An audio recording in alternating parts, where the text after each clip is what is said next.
घरगुती गणेश आगमनासोबतच कोल्हापुरातील राजारामपुरी परिसरातील सार्वजनिक गणेश मूर्तीचा आगमन सोहळा मोठ्या उत्साहात आणि भक्तिमय वातावरणात पार पडला।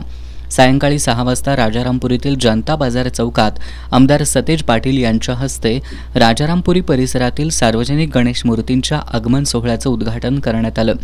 यावेळी माजी उपमहापौर संजय मोहिते, काँग्रेसचे शहराध्यक्ष सचिन चव्हाण, माजी नगरसेवक विजय सूर्यवंशी, विनायक सूर्यवंशी, अनुप पाटील, महेश उत्तुरे, योगेश हातलगे यांच्यासह राजारामपुरी परिसरातील मंडळांचे पदाधिकारी आणि कार्यकर्ते मोठ्या संख्येने उपस्थित होते। दरम्यान यावेळी आमदार सतेज पाटील यांनी टेंबलाई नाका मित्रमंडळ, हिंदवी मित्रमंडळ, राजारामपुरी तालीम मंडळ, सेनापती बापट मित्रमंडळ यासह राजारामपुरी परिसरातील विविध मंडळांच्या श्रींचे दर्शन घेतलं।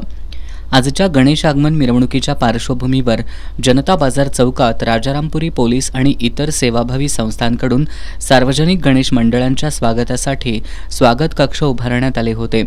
आगमन सोहळ्यात महिलांचा सहभाग लक्षणीय होता।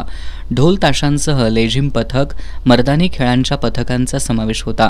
त्याचबरोबर या मिरवणुकीत डीजेचा दणदणाट आणि लेझर शोचा झगमगाट सुद्धा बघायला मिळाला। सायंकाळनंतर संपूर्ण मिरवणूक मार्गावर मोठी गर्दी दिसत होती।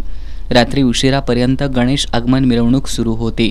आगमन मिरवणुकीच्या पार्श्वभूमीवर राजारामपुरी पोलिसांकडून संपूर्ण मिरवणूक मार्गावर कडेकोट पोलीस बंदोबस्त तैनात करण्यात आला होता। पोलीस प्रशासनाच्या वतीनं ड्रोन कॅमेऱ्यातून या मिरवणुकीवर करडी नजर ठेवण्यात आली होती।